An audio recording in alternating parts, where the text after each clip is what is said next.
years. I was sentenced to life in prison. And while in prison, I was placed in the Rock at Rayford, Florida. I don't know if you remember hearing about the Rock, but it was the most notorious, brutal, most evil prison in America. Every week on the average, one of us convicts murdered another. Continual brutality and evil. And I was held hostage by terror. The same thing that I had imposed on others. Don't be deceived. God is not mocked. Whatever you sow, you're going to reap. Did you put terror on people when you robbed the banks? I tried not to, but... Because you were a gentleman. Yeah, but I was surprised, and I treated the women very kindly and the men involved. But I was surprised, frankly. I think part of that, though, Dorothy, is that I was so deceived. I was surprised to find out that some of them had really been frightened. Mm-hmm. Did you do it with a gun? Every time with a gun. Most of the time just showed the gun, showed part of the gun. It was at times a toy gun. And I used a toy gun because that heightened the excitement. Not even a real gun. I love it. Mm-hmm. So we're going to, when we come back, I want to talk about the spiritual aspect of all that happened to you. You know, we've talked this to show what kind of a bank robber you were at one time, but how God has totally changed your life from this bank robber. It's called Ken Cooper Held Hostage. And it's a story about a man who had all these problems growing up. It's our childhood experiences often that lead us to where we're going, doesn't it? I'd like to mention some of those seeds when we come back. Okay, and we will. Thank you. You want to just mention a little one real quick? Well, I don't know why I feel led to do this, but I was sexually molested as a child and by a woman, and I think I expressed my anger toward women by taking a hostage at a bank occasionally. And did you slap him around? Oh, no, because you were a gentleman. And kind, but nevertheless, I took control of their life. And that would be because of what happened to you as a child. You have to be very careful what happens to your children and guard them and protect them with your life, because something just like that has really changed the life of a growing man. We're going to talk more with Ken Cooper when we come back. Held hostage, a serial bank robber's road to redemption. Don't go away. We'll be right back. To some, Ken Cooper was an ideal citizen, devoted to his family and community, with a high-profile job at a local Christian college. However, under this polished exterior, Ken was dealing with the guilt of a broken past. Ken Cooper had once been known as the gentleman bank robber, a name he inherited as he fulfilled his addiction. In Held Hostage, Ken reveals his tragic and unique past as a bank robber, his days in a Florida prison, and finally, the road to redemption. Learn of God's powerful love through the pages of this book. Held Hostage is available for this buy-the-book offer of $14.99. Simply call 888-725-8033 and request offer number 254. That's 888-725-8033. Request offer number 254. Buy the book today.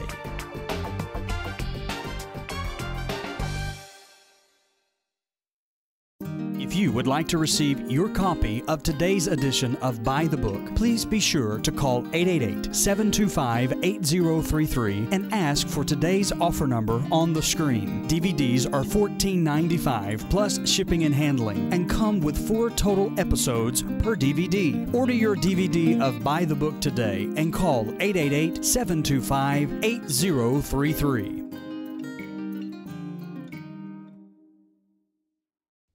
Welcome back to Buy the Book. We've been talking with Ken Cooper, who once, because of many things that happened in his life as a poor child, decided to become a bank robber like his uncle Jesse James.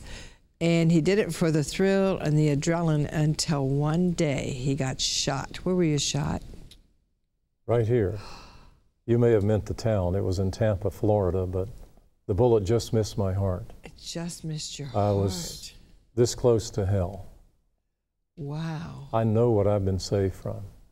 Wow. So now you go to the hospital, you get in jail in Florida at the Rock, which is a horrible place. Right. And the first night you're there, what are you thinking?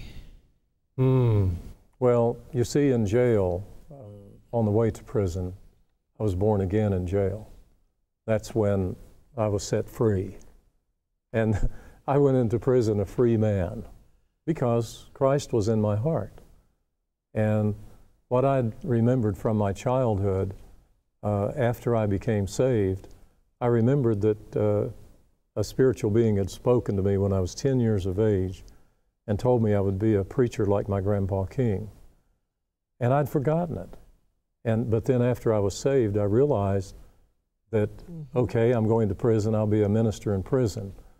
Well, I got there, they put me in the worst place in the nation, all these murders, rapes. One of my best friends in the chow hall, right across the table, stabbed to death. And so I was in terror. I was in really horrible hell. And so when you're in that kind of circumstance, I think that we become, God becomes someone that we want to protect us, and we become more dependent on God. And so you read Psalms 91 I just every told day. him I wanted him to be my shepherd 24 hours a day. And any close calls? Anything happened to you? 2 or 3. There was a contract on my head. They confused me with someone else, and so I was supposed to be murdered, but I wasn't. Thank God. Amen. But I'd be in heaven today, so yes. I have mixed emotions about that. But you wouldn't be able to tell your story. No, and that's why I do this.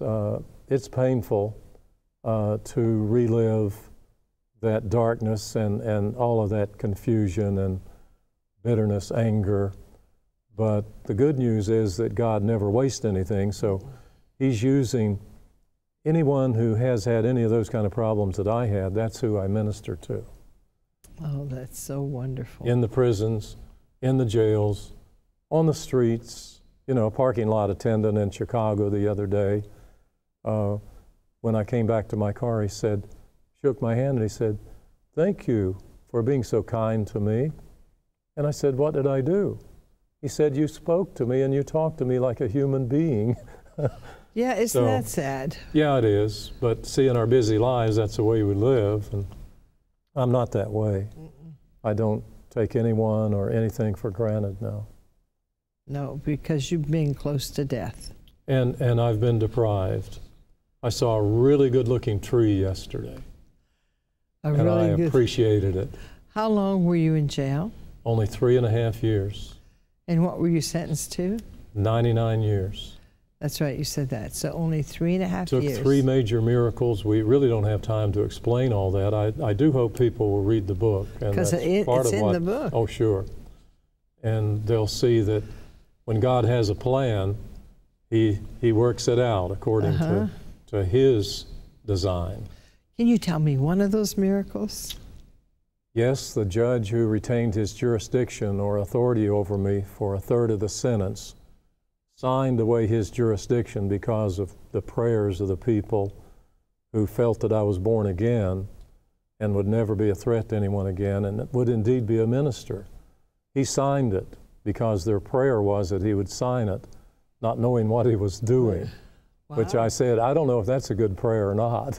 Wow. But he signed it, and then the system slowly but surely worked me out as a man from a newspaper publisher met me and came in and went to bat for me. Very powerful man. After all that you've done, all the bank robberies, and yet God still shines His light.